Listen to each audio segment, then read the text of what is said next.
शुक्रिया हमारे दर्शकों को जो हमारे संग अभी भी बने हुए हैं। इंडिया न्यूज मंच पे, इंडिया न्यूज पे लाइव प्रसारण हो रहा है, न्यूज एक्स पे लाइव प्रसारण हो रहा है और हमारे ओटीटी पार्टनर्स पे भी आप हमें देख रहे हैं इस वक्त। फिल्मों से हटके अब हम बढ़ते हैं एक और महत्वपूर्ण विषय पर, जिसके बारे में शुभ्रा आपको अवगत कराएगी। बिल्कुल, और आपको मालूम है, अगर आप पॉलिटिक्स को फॉलो करते हैं, पिछले कुछ वक्त से किताबें सिर्फ पढ़ी नहीं जाती हैं बल्कि कंट्रोवर्सी का भी हिस्सा होती हैं। कुछ किताबों पर खूब कंट्रोवर्सी हुई और एक वर्ग का कहना है कि हमारे देश में बहुत बड़ा बदलाव हुआ है। पहले बदले नहीं लिए जाते थे, अब बदले लिए जाते हैं। देश की सुरक्षा को सर्वोच्च रखा जाता है। और मुझे मालूम है कि कई किताबें आपके जहन में आ रही होंगी, लेकिन मैं जिस नेता का नाम अब लेने जा रही हूं उससे आपको खुद ब खुद अंदाजा हो जाएगा कि आखिर मैं किस विवाद, किस कंट्रोवर्सी की बात कर रही हूं। हमारे साथ दो खास मेहमान जुड़े हुए हैं और जो इस चर्चा में हिस्सा लेंगे, और जो इच्छा शक्ति पर बात होती है, देश की सुरक्षा पर बात होती है, मनोबल पर बात होती है, उस पर ये चर्चा केंद्रित होगी। उदय, मेहमानों का नाम। जी हाँ, और इत्तेफाक की बात है कि दोनों ने किताब हाल ही में लिखी है।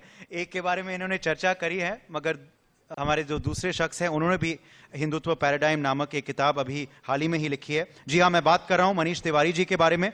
आई invite him on stage. Manish Tiwari ji Congress के लोकसभा सांसद हमारे संग हैं इस वक्त, पूर्व मंत्री। और राम माधव जी भी हमारे संग इस वक्त हैं, राष्ट्रीय कार्यकारिणी के सदस्य हैं आरएसएस के। Ram Madhav ji, I invite you also to please come on stage. इस सेशन का संचालन करेंगी senior executive editor news X channel की Priya Sehgal. Priya, the floor is yours. मंच अब हम आपके हवाले करते हैं। Thank you Uday, thank you so much for this, और आप दोनों का स्वागत है।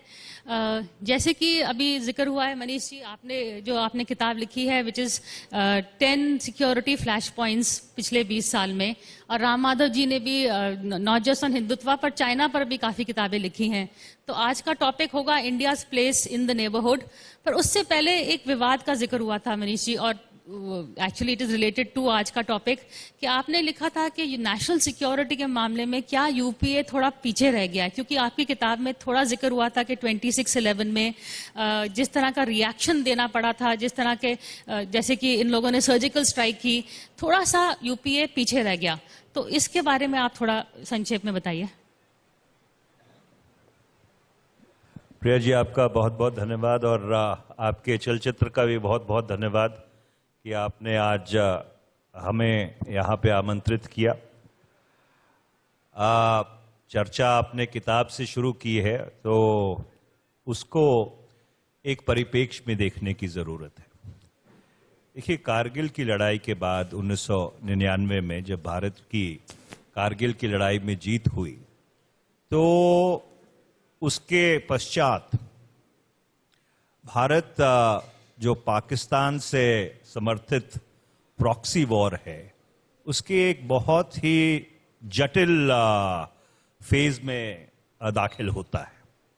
IC-814 का अपहरण होता है, उसके बाद जम्मू कश्मीर की विधानसभा पे हमला होता है, भारत की संसद के ऊपर हमला होता है, और उसके बाद ऑपरेशन पराक्रम को अंजाम दिया जाता है।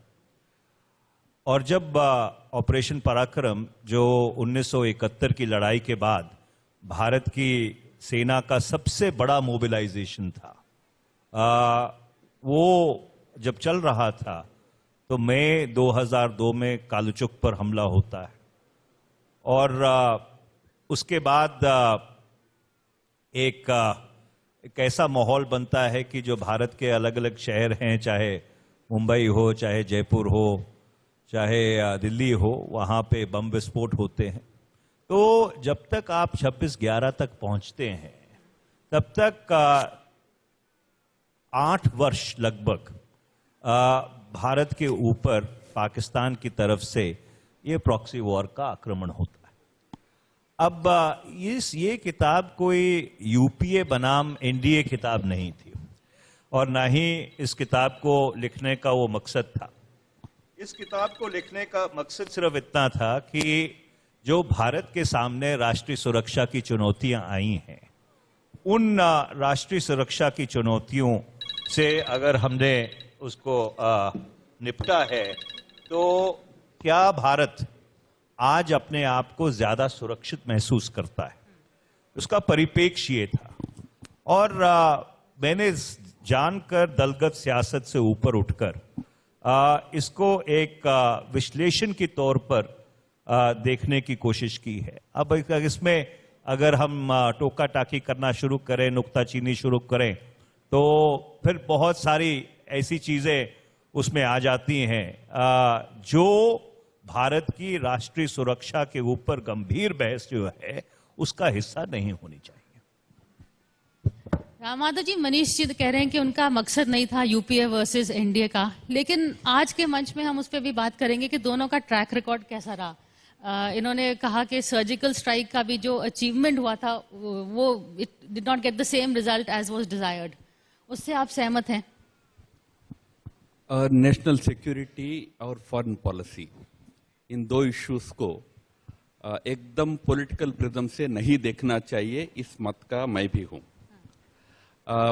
अगर देश का 70 साल का इतिहास हम देखेंगे तो 62 वार एक ऐसा वार था जिसमें पहल भारत की तरफ से भी हुई।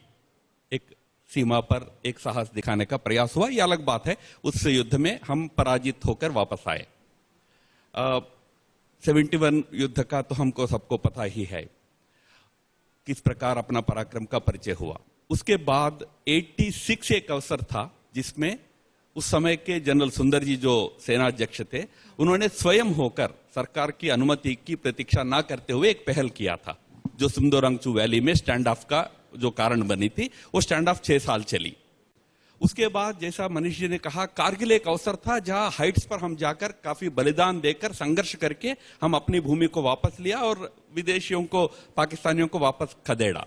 पर संभव कारगिल के बाद ऑपरेशन पराक्रम से लेकर लगभग 2017 तक हमारा नीति बहुत how I should call it एक माइल्ड नीति ही रही है सीमा के सुरक्षा के संदर्भ में। ज्यादा हम डिप्लोमेटिक चैनल्स पर ही डिपेंड रहे हैं और उसमें पार्लियामेंट अटैक भी शामिल है, उसके बाद मुंबई अटैक्स भी शामिल है, अनेक टेरर इंसिडेंट्स हुए थे, सब हम झेलते रहे। बहुत ज्यादा हमने कोई प्रतिक्रिया नहीं दी। बाद की प्रतिक्रिया की सिलसिला प्रारंभ हुई मोदी जी के सरकार आने के बाद। 17 पहला अवसर था डोकलाम, जहां हमने 2 बटालियंस को मूव किया, 70 डेज का स्टैंड ऑफ किया, फाइनली चाइना को विथड्रॉ करना पड़ा। उसके बाद उड़ी की घटना के बाद रिएक्शन हुआ। लगभग 2-3 बड़ी घटनाएं, उसके प्रतिक्रिया में हमने जो नेशनल सिक्योरिटी को स्ट्रांग करने का प्रयास किया। सबसे आखिरी हुआ अभी चीन के साथ जो स्टैंड ऑफ हुआ, उसमें भी इस समय जो सेना की नीति है उसमें डेफिनेटली एक बहुत बड़ा पैराडाइम शिफ्ट है कि हम न केवल दौत्य नीति पर निर्भर रहेंगे बल्कि सीमा पर भी डटकर खड़े रहेंगे। Diplomatic proactivity, proactive diplomacy together with strong ground posturing, ये जो नीति अब अपनाया है हमारे सुरक्षा बलों ने और सरकार ने मोटे तौर पर, इस नीति को जारी रखना चाहिए। तो यह देश की सुरक्षा के लिए एक सार्थक, एक परिणामकारी नीति रहेगी। डॉक्ट्रिन ऑफ ऑफेंसिव डिफेंस, जैसे कि मनीष ने भी उसके बारे में जिक्र किया है, लेकिन मनीष जी, राम माधव जी कहते हैं कि चाइना में विड्रॉ हो गया है, लेकिन आपके आर्टिकल्स में मैंने काफी, आपने इसको डाउट किया, आपने ये क्वेश्चंस, इस विड्रॉल के ऊपर भी आपने काफी क्वेश्चंस रेज किए हैं। देखिए, वास्तविकता ये है कि चीन की 1969 से लेकर 79 से लेके 2012 तक एक बड़ी सामान्य नीति रही थी।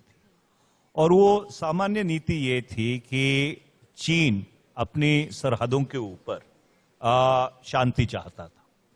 और अगर आप इसको एक व्यापक परिप्रेक्ष्य में देखें तो भारत को और भूटान को छोड़कर चीन के जितने पड़ोसी थे जिनके साथ उनके लैंड बाउंड्री डिस्प्यूट्स थे, उन्होंने उन सारे लैंड बाउंड्री डिस्प्यूट्स को हल किया और जितना उन्होंने क्लेम किया था उससे बहुत कम के ऊपर वो सारी सेटलमेंट्स हुई। चीन के जितने टेरिटोरियल डिस्प्यूट्स हैं अब वो मैरिटाइम डोमेन में है, साउथ चाइना सी में, ईस्ट चाइना सी में। भारत और भूटान दो ही ऐसे मुल्क हैं जिनके साथ चीन के outstanding territorial land boundary disputes हैं, और भूटान के साथ अब उन्होंने बातचीत आरंभ कर रखी है। कुनमिंग में बातचीत हुई और उसके बाद उसकी दोनों मुल्कों ने पुष्टि की और वो बातचीत का सिलसिला आगे बढ़ रहा है।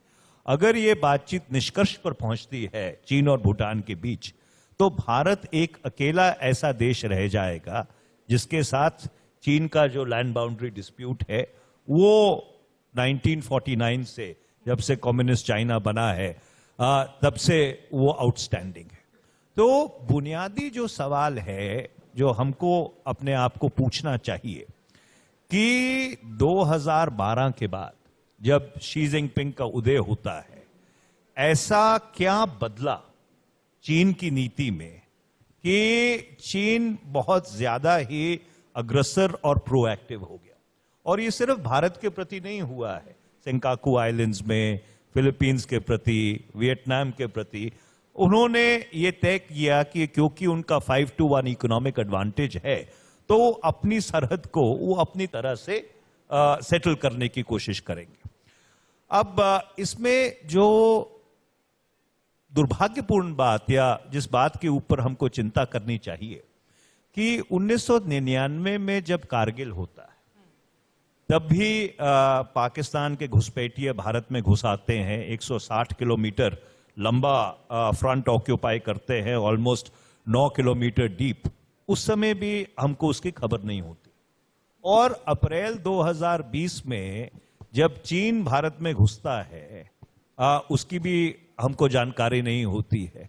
तो 1999 के बाद कई ऐसे प्रयास किए गए। आपके कारगिल रिव्यू कमेटी बनी, जयशंकर जी के पिताजी जो भारत के ऑलमोस्ट फॉरमोस्ट स्ट्रेटेजिक थिंकर थे, डॉक्टर सुब्रमण्यम, उनकी अध्यक्षता कर रहे थे। उसके बाद ग्रुप ऑफ मिनिस्टर्स बना उनकी रिपोर्ट को क्रियान्वित करने के लिए। फिर यूपीए के टाइम पे नरेश चंद्रा समिति बनी। पर ऐसा लगता है कि जिस तरह से हमको अपने इंटेलिजेंस स्ट्रक्चर्स को, कोइलेशन को, एनालिसिस को सुदृढ़ बनाना चाहिए था, शायद हम नहीं बना पाए। और उससे बड़ी बात, आज तक हम एक सवाल का जवाब अपने आप को नहीं दे पा रहे हैं कि चीन ने ये जो कार्रवाई की, जो भारत में घुसपैठ की, उसका कारण क्या है? That is what I want to ask Ram Madhav ji. कई लोग का ये भी कहना है कि जो थोड़े भाजपा सरकार के जो रादर इंडियन गवर्नमेंट के जो प्रोवोकेटिव स्टेटमेंट्स है, some of the BJP leaders are making a lot of, चाहे पीओके के लेके हो या अक्साई चिन को लेके हो, इसको लेके शायद प्रोवोकेशन हुआ। First of all, this myth that until 2012 China was very friendly with India, or very calm and quiet on borders, I'm calling it a myth. You can check the records. Continuous border violations year after year, not in tens but in hundreds every year. Continuously they have happened all along through various governments. Again, I'm saying I'm not stating it as a political matter, but fact of the matter is, on the borders, China has all along been very provocative. And today we are talking about some 2020, but what happened in 2013? 21 days. They had encroached into our territory, settled down 20 kilometers inside our territory in 2013, I'm talking about. We had to do certain negotiations. There were talks of certain compromise where we also left certain posts in Chushul. They agreed to go back only after we withdrew from certain posts on the Indo-China border in 2013.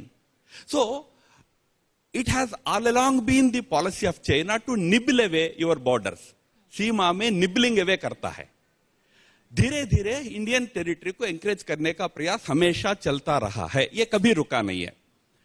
रही बात 2020 की बड़ी घटना का कारण क्या है, तो I mean, it is anybody's guess, because China says that it has not actually violated the borders. It's only,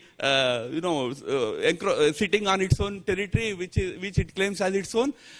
The issue is there could be several reasons for this action of China, but what I consider to be, probable reasons, one of the probable reasons was, for that matter, even to this day, nobody could give a satisfactory answer for why China had actually attacked India in 1962. Was it because of asylum given to Dalai Lama? Or some other reason? Nobody had any idea. The more important question was, having invaded India, why did they go back in 21 days? Why did they not hold on to the areas that they occupied? They did not hold on to the areas. Half of Arunachal Pradesh was in their control. Could you give the reasons why they, first of all, why they occupied? Could you give any reason why they withdrew, went back? Mao made a cryptic remark. I don't go into those things. But even this time, the reason could be to confine India to these border skirmishes, the border conflicts, border tensions, so that in the Indo-Pacific region, where much bigger battles are being fought by China, India would not be able to take any proactive role. That could be one of the reasons.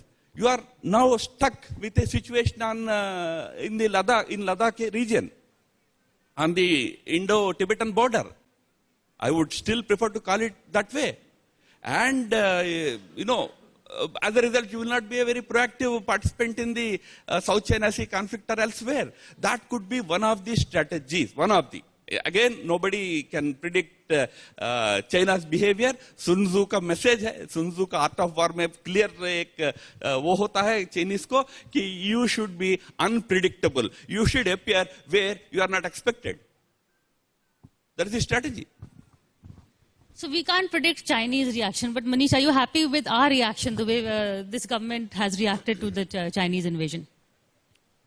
Mr. Ram Madhav makes a very fair point. But the fact is, there is a recent book which has been released, written by Ambassador Nirupama Rao, called The Fractured Himalaya. That book traces the trajectory of the Sino-Indian relationship between 1949 and 1962. And if you were to read that book closely, that gives you a fair idea of why 1962 took place. And interestingly, when the Chinese aggression of 1962 happens, it actually coincides with the Cuban Missile Crisis, which is simultaneously playing out between the Soviet Union and the United States of America. And at that particular point in time, the Soviet Union, or the former Soviet Union, in order to ensure that the communist unity remains intact, actually green-lighted the Chinese aggression into India.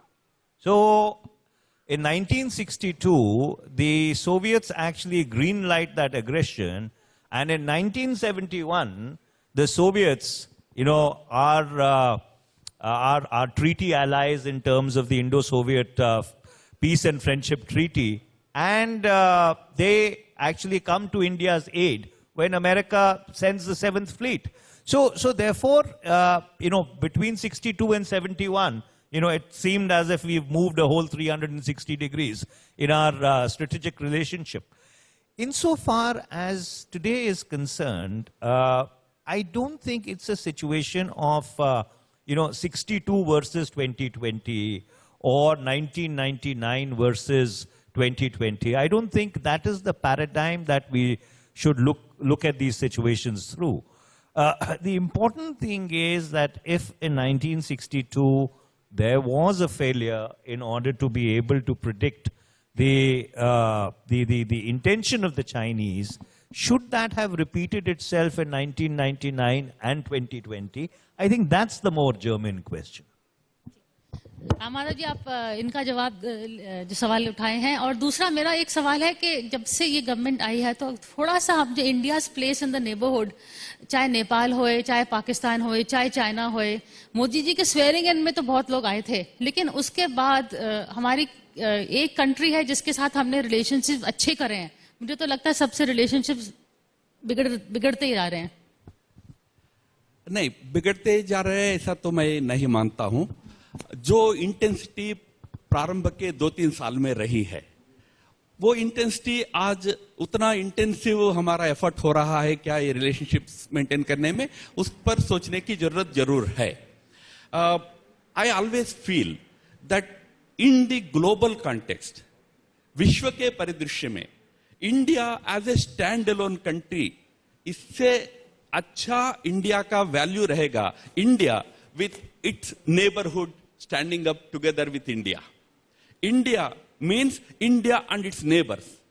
If that is the kind of scenario that we can build, then India's position in the world affairs or its status in the world will be much more enhanced. So India must focus on strengthening its ties with its neighbors. प्रधानमंत्री जी का पुराने मंत्रियों का एक policy रहता था which used to be called as neighborhood first. And Modi ji added one more statement to it, one more very pragmatic statement: together we grow. So neighborhood first of our previous prime ministers, and together we grow policy of the present government. It should actually create a good, a good neighborhood relationship in the region, so that South Asia, with honorable exceptions or dishonorable exceptions like Pakistan, you keep them aside, rest of South Asia can really stand up with India. We as one united region can really play a very important role in the world. In that direction, I'm sure we need to do much more, proactive engagement and activity. I still remember a statement made by Prime Minister Modi in the first year of his prime ministership. He said that I would like to see a day when I would go to Dhaka for my afternoon tea and come back to Delhi in the evening. गए थे नवाज शरीफ के लिए मिलने गए थे और फिर वापस भी आए थे टी पार्टी के बाद. That was the kind of enthusiasm we had at the beginning. I think we need to work more in that direction. चलिए, और एक गुजारिश है कि इस कॉन्वर्सेशन को हम ज़्यादातर हिंदी में रखें क्योंकि इंडिया न्यूज़ के लाइव जा रही है हमारी चर्चा. मनीष जी, एक आई नो मैंने आपको बुलाया था इंडिया और नेबरहुड के बारे में, पर थोड़ा सा अब चुनाव भी आ रहे हैं 4 राज्यों में, 5 राज्यों में, एक आपका पंजाब का भी है. कितना इम्पोर्टेंट है कांग्रेस के लिए, जो विपक्ष की राजनीति को रखते हुए, कि कांग्रेस को एटलीस्ट 1 या 2 स्टेट जीतना चाहिए, नहीं तो विपक्ष का जो लीडरशिप है वो टीएमसी या कोई और आपसे छीन सकता है? देखिए, हर चुनाव जरूरी होता है, चाहे चुनाव पंचायत का हो, चाहे चुनाव संसद का हो. चुनाव होता है और हर चुनाव को चुनाव की तरीके से लड़ा जाना चाहिए.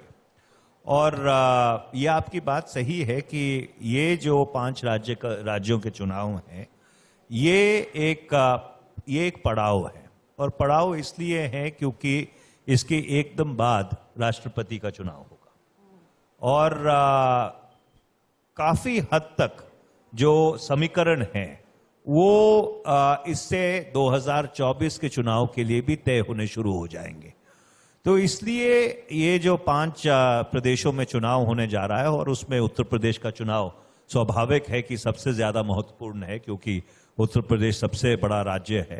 पर पंजाब क्योंकि एक सरहद का सूबा है, पाकिस्तान की तरफ से आतंकवाद और नशीले पदार्थ बरसों से पंजाब में भेजे जा रहे हैं, तो पंजाब का एक बहुत ही अलग किस्म का की सामरिक चुनौती भी रहती है, राजनीतिक चुनौती के साथ साथ. उत्तराखंड एक ऐसा राज्य है जहाँ पे सरकारें बदलती रही है, कभी कांग्रेस की आती है, फिर बीजेपी की आती है, फिर दोबारा से कांग्रेस की आ जाती है. तो और गोवा और मणिपुर 2 और राज्य हैं. तो एक लिहाज से क्योंकि 2.5 साल इस सरकार के हो गए और जब तक ये चुनाव के नतीजे आएंगे तो लगभग 3 साल पूरे हो जाएंगे. तो ये जो 5 राज्यों के चुनाव हैं, उस दृष्टिकोण से काफी निर्णायक चुनाव. आप इससे सहमत है राम माधव जी कि 222 से ही 224 डिसाइड होगा? ठीक है, मैं तो इस समय जिस पद पे हूं उसमें तो मुझे राजनीतिक टिप्पणियां करनी नहीं है. शायद राकेश सिन्हा जी मेरे बात बोलेंगे, वो इस पर बोलेंगे. बट मैं इतना जरूर कहूंगा कि मैं बहुत एक अच्छे आनंददायी एक परिवर्तन विपक्ष में देख रहा हूं. कि वो आनंददायी परिवर्तन यह है कि आज कांग्रेस के नेता, तृणमूल के नेता अच्छा हिंदू हम है ये साबित करने में लगे हैं. एक तो एक अच्छा परिवर्तन है. और हमारे केजरीवाल जी तो अयोध्या दर्शन से शुरू कर रहे हैं, यात्रा से. तो एक चुनावी माहौल में एक अच्छा परिवर्तन है। अब हमको शायद ये प्रूव करना पड़ेगा, अब बहस ये होगा कि who are the good Hindus, Congress वाले गुड हिंदू है या योगी जी गुड हिंदू है। ये बहस आने वाले चुनाव में चलेगा ऐसा लगता है। बाकी भाई एक बात तो हम इतने साल में तो समझ ही गए हैं कि देश की जनता तो बहुत बुद्धिमान हो गई है, श्रूड है इलेक्शन रिजल्ट्स में। हमने उड़ीसा में देखा, पार्लियामेंट में तो बीजेपी को दिया, उसी दिन उसी पोलिंग बूथ में जाके असेंबली में रीजनल पार्टी को वोट दे दिया जनता ने। तो जनता बहुत बुद्धिमान है, तो सब पार्टियों को इसको ध्यान में रखना पड़ेगा। आज सडनली जनेऊ पहनेंगे, सडनली हिंदुत्व का क्लेम करेंगे, जनता तो समझेगी ना, जनता तो देखेगी, जनता सब कुछ समझ कर वोट करेगी। मनीष जी, राम माधव जी ने बड़ा अच्छा ये बैटिंग करी है, क्योंकि हमने शुरू करी थी मनीष जी की किताब से चर्चा करी, लेकिन राम माधव जी ने भी एक हिंदुत्व पैराडाइम पे किताब लिखी है, जिसमें उन्होंने समझाया है कि हिंदुत्व का मीनिंग, हिंदुइज्म का मीनिंग उनकी तौर से आरएसएस का पॉइंट ऑफ व्यू क्या है। तो आप इन दो शब्दों को कैसे समझते हैं मनीष जी? देखिए, मैंने सम्मानित राम माधव जी की किताब नहीं पढ़ी है, मैं ज़रूर उसको अपने संज्ञान में लूँगा, और मुझे इस बात को कबूल करने में कोई संकोच नहीं है कि मैं ऐसे मामलों में बहुत अज्ञानी हूँ। मेरा सदा से ये मानना रहा है, और ये मेरा व्यक्तिगत विचार है कि जो धर्म है वो धर्म हर व्यक्ति की प्राइवेट स्पेस एक्टिविटी है। वो किस तरह से अपने भगवान की पूजा याचना करना चाहे, किस तरह से अपने धर्म का प्रचार प्रसार करना चाहे, भारत का संविधान उसको पूरी आज़ादी देता है। पर जहाँ तक स्टेट का सवाल है, मेरा यह मानना है कि जो स्टेट है वो बिल्कुल पंथ निरपेक्ष होनी चाहिए। और मैं जो नेहरूवियन विचारधारा है कि there should be a separation of the church in the state, मैं उसको पूरी तरह से मानता हूं। और मेरा ये व्यक्तिगत मानना है कि जब भी कोई चुनाव हो या जब भी कोई इस तरह की सार्वजनिक मतगणना हो, या जिसे आप जो जमहूरियत में रायशुमारी कहते हैं, उसमें इस चीज के ऊपर बहस होनी चाहिए कि जो सरकार बनेगी वो सरकार लोगों का जो भविष्य है उसको और अग्रसर कैसे बना सकती है, उस भविष्य को और स्वर्ण कैसे बना सकती है। जो हमारे सामने एक बहुत बड़ी रोजगार की चुनौती है उसको कैसे हल कर सकती है, जो प्रदेश की अर्थव्यवस्था है या देश की अर्थव्यवस्था है उस अर्थव्यवस्था को और कैसे बढ़ा सकती है। मेरा यह मानना है कि जो सियासत है या जो राजनीति है वो इसके ऊपर आधारित होनी चाहिए। जहां तक धर्म का सवाल है, मेरा यह मानना है कि धर्म हर व्यक्ति को अब आज़ादी है कि जिस तरह से वो अपनी जिंदगी जीना चाहे वो अपनी जिंदगी जिए। पर धर्म का जो राजनीति में या सियासत में या स्टेट क्राफ्ट में दखल अंदाजी है वो मेरे नजरिए से नहीं होनी चाहिए। मैं तो इतना कहूंगा जरूर कि एज ए प्रिंसिपल, वैसे मनीष जी आग्रह कर रहे हैं कि मेरा राय है, मैं मानता हूं कि व्यक्तिगत राय भी है, साथ ही साथ पार्टी का भी राय होगा, but as a principle I totally agree, state religion ये अलग रहना चाहिए। बट जो पार्टी लगातार बीजेपी को, आरएसएस को सांप्रदायिक बोलती रही, लगातार सांप्रदायिक राजनीति वही पार्टी करती रही, शाबानो केस से लेकर, मैं तो यहां तक कहता हूं कि राजनीति में धर्म को यूज करना होता है तो सभी यूज करते रहे। राम मंदिर का शिलान्यास तो हमारे आदरणीय राजीव गांधी जी के मंत्री परिषद के एक मंत्री के सानिध्य में हुआ है, बूटा सिंह जी उपस्थित थे उसमें। तो हम एज ए प्रिंसिपल बोलते क्योंकि एक बहुत बड़ा कंफ्यूजन है हमारे अंदर। हम वोट के लिए सब कुछ कर लेते हैं, शाबानो केस में जो जजमेंट आया उसमें पार्लियामेंट का मेजॉरिटी यूज करके उसको निरस्त करने तक जाकर वो कर लेते हैं। प्रिंसिपल तो बोलते हैं क्या है एक्चुअली कॉन्स्टिट्यूएंट असेंबली डिबेट्स में जाना चाहिए, वक्त नहीं है। But Nehru ji India constitution में प्रारंभ में प्रियम्बल में सेकुलरिज्म शब्द डालने का विरोध किए थे, कई लोगों को शायद पता नहीं है। प्रस्ताव आया उस समय संविधान सभा में कि हम हमारे प्रियम्बल में हमारे देश को सेकुलर शब्द भी डाले उसमें। नेहरू ने कहा कि भाई सेकुलर डालने की जरूरत नहीं, हमारी रीति रिवाज सेकुलर रहता ही है, मतलब सभी धर्मों के प्रति समान आदर हम रखते ही है, डालने से कंफ्यूजन होगा। ये नेहरू का स्टैंड था।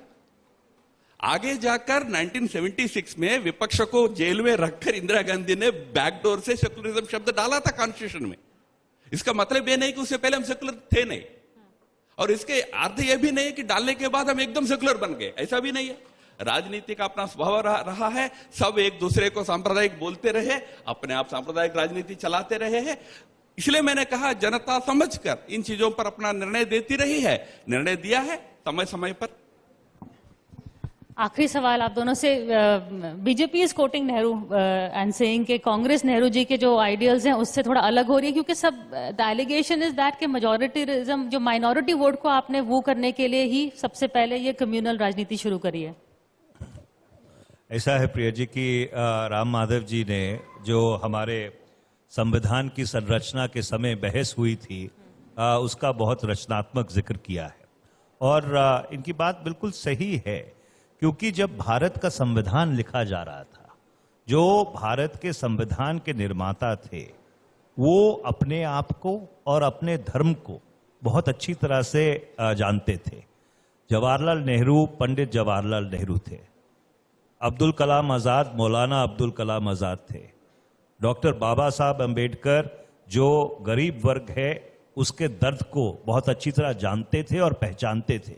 पर जब इन्होंने आज़ाद भारत के लिए, आधुनिक भारत के लिए संविधान की संरचना की, तो उन्होंने अपने धर्म और जात से ऊपर उठकर जो कॉन्स्टिट्यूशन का डिजाइन है, उस कॉन्स्टिट्यूशन के डिजाइन में पंथ निरपेक्षता को शामिल किया। If you read the entire constitution, the whole concept of pluralism and secularism is intrinsic to the design of the constitution।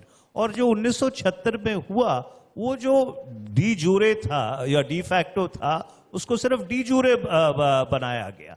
तो इसलिए मैं ये जरूर उम्मीद करता हूं कि लोग ये जो संविधान के डिबेट्स हैं इसको बहुत ध्यान से पढ़ेंगे, क्योंकि उससे एक बहुत ज्ञानवर्धन होता है। जब भारत आजाद हुआ तो आजाद भारत के जो निर्माता थे उन्होंने ये नहीं सोचा कि जितनी अंग्रेजों ने बिल्डिंग्स बनाई थी उनको गिराकर हम अपनी नई बिल्डिंग बनानी शुरू कर दें। उन्होंने सबने 3 साल तक बैठ के भारत के भविष्य के लिए वो फाउंडिंग डॉक्यूमेंट लिखा, जो फाउंडिंग डॉक्यूमेंट आज भी भारत को दिशा निर्देश दे रहा है। राम माधव जी, आप तो फाउंडेशन ही गिरा रहे हैं। ना, ऐसा है, वहां अच्छी बहस हुई है। नेहरू जी का कहना था कि ये धर्मनिरपेक्षता का शब्द डालने पर इंडिया में इसलिए कंफ्यूजन होता है कि हमारे बहुत सारी परंपराएं हैं। जैसा हम किसी भी रफाएल आया, रफाएल की तो प्रारंभ तो पूजा करके किया है, ये सांप्रदायिक है कि ये भारत की रीति रिवाज है। अगर आप सेकुलर डिक्लेयर करोगे और कहोगे कि स्टेट को कुछ नहीं करना, तो स्टेट कर ही नहीं सकता है। नेहरू जी का कहना था कि ये इस प्रकार का कंफ्यूजन आएगा, इसलिए धर्मनिरपेक्ष शब्द डालना नहीं चाहिए। इंदिरा गांधी को लगा कि नहीं डालना चाहिए। अब मजेदार बात यह है, मैं इस बात में तो सहमत हूं मनीष जी से कि ज्यादा हम पढ़ते नहीं है। भाषण देते थे 50s में धर्मनिरपेक्षता पर। पीलू मोदी जी पार्लियामेंट में खड़े होकर एक मंत्री से पूछा, आपने अभी लंबा चौड़ा भाषण दिया धर्मनिरपेक्षता के ऊपर, मैं आपका भाषण सुन रहा था, स्पीकर की तरफ देख रहा था। स्पीकर के पोडियम के पीछे जो खंभा थी उसके ऊपर अशोक चक्र है, अशोक चक्र के नीचे लिखा हुआ है धर्म चक्र प्रवर्तनाय, ये लिखा रहता है अशोक चक्र के नीचे। आप कह रहे हो कि धर्मनिरपेक्षता चाहिए, वहां लिखा है धर्मचक्र प्रवर्तन होना चाहिए। कौन सा सही है कि धर्मचक्र प्रवर्तन होना है कि धर्मनिरपेक्षता होना है? मंत्री जी ने कहा, यार झंझट खड़ा करते हो पीलू मोदी जी। ये मोदी जी नहीं है, पीलू मोदी जी है। नाम में कुछ कनेक्शन है। झंझट तो खड़ा करते थे, तो उन्होंने कहा कि मैंने पढ़ा नहीं यार, छोड़ो। ये बात सही, हम पढ़ते नहीं है ना। तो इसीलिए भारत का सेकुलरिज्म हमेशा इस देश की एक परंपरा में रही है। हमने जो डाला है केवल कुछ हमारे सांप्रदायिक राजनीतियों को छिपाने के लिए डाला है। मैं आपको एक और छोटा सा उदाहरण दे देता हूं कि हिंदू धर्म के बारे में जो पंडित नेहरू के विचार थे उन्होंने अपनी जो पुस्तक है डिस्कवरी ऑफ इंडिया, अगर आप उसको संज्ञान में लें, बहुत ही विस्तृत तरीके से उन्होंने अपने धर्म के बारे में और जो उनके ख्याल थे उसका जिक्र किया है। और वही पंडित नेहरू जब राज्यसभा में बोल रहे थे तो ज्योतिर्मय बसु जो उनके साथ आपके वकालत कर रहे थे लंदन में, वो उनके उस राज्यसभा के सदस्य थे। तो प्रधानमंत्री कुछ बोल रहे थे और उन्होंने ज्योतिर्मय बसु ने हाथ खड़ा कर दिया, पॉइंट ऑफ ऑर्डर। तो बोले क्या पॉइंट ऑफ ऑर्डर? नहीं, उससे पहले ये इंटरप्ट कर रहे थे ज्योतिर्मय बसु। तो उन्होंने प्रधानमंत्री ने कहा for God sake Jyoti keep quiet. तो उन्होंने कहा पॉइंट ऑफ ऑर्डर। बोले what is your point of order? He says does the prime minister of India believe in God? He says of course not, don't be silly. So इसलिए जो भारत के निर्माता थे, जिन लोगों ने इस आधुनिक भारत की नींव रखी, वो बहुत ही विद्वान और महान और बहुत ही पढ़े लिखे और डूंगे आदमी थे। दिक्कत ये है कि उसके बाद जितनी पीढ़ियां आई उसमें हम लोग भी शामिल हैं, हमने उसको अपने आप को इंटरनलाइज नहीं किया। नहीं, नेहरू जी ने डॉक्टर राजेंद्र प्रसाद जी को सोमनाथ मंदिर के उद्घाटन में जाने से लेटर लिख के रोका है, रोकने का प्रयास किया है, ये अलग बात है। राजेंद्र बाबू ने रुका नहीं था, राजेंद्र बाबू चले गए, बाकायदा लेटर लिखे उनको कहा कि नहीं, आपको नहीं जाना चाहिए, ये धार्मिक कार्यक्रम है। ये भी है ना, नेहरू जी का डिस्कवरी ऑफ इंडिया में हिंदू कल्चर के बारे में अपने बेटी को जो लिखा गया था, वो तो अद्भुत ग्रंथ था, अद्भुत ग्रंथ है ना, सब बच्चे पढ़ते हैं। बट क्या वह सरकार की नीति में, उनके व्यवहार में रहा है क्या? उसमें बहुत प्रश्न चिन्ह उठते हैं, बहुत सारे प्रश्न, बहुत सारे ऐसे संदर्भ है। गोरक्षा आंदोलन के समय उनका व्यवहार कैसा रहा संतों के साथ? उस समय कोई आरएसएस बीजेपी का प्रश्न ही नहीं था, संत थे, बहुत ही रूढ़ व्यवहार रहा उनका, ये रिकॉर्डेड है। तो नेहरू जी का व्यवहार, उनके 10-12 साल का वो प्रधानमंत्री काल आजादी के बाद का, उसमें कई सारे इश्यूज पर बहस होना आवश्यक है। हाँ, इन प्रिंसिपल उन्होंने डिस्कवरी ऑफ इंडिया में अच्छा लिखा है, बहुत अच्छा वर्णन इस संस्कृति के बारे में, इस देश के बारे में है। On that note, before in दोनों की फिर से डिसएग्रीमेंट हुई, इस नोट पे मैं चर्चा खत्म करती हूँ। लेकिन आप दोनों को मैं धन्यवाद देती हूँ क्योंकि आज की सब काफी one of the most interesting discussions हुई और मैंने आप दोनों को बुलाया था इंडिया की place in the neighbourhood discuss करने के लिए, लेकिन जो आउट ऑफ सिलेबस सवाल आए, लेकिन आप दोनों बिल्कुल फुल मार्क्स से पास हुए। So thank you so much.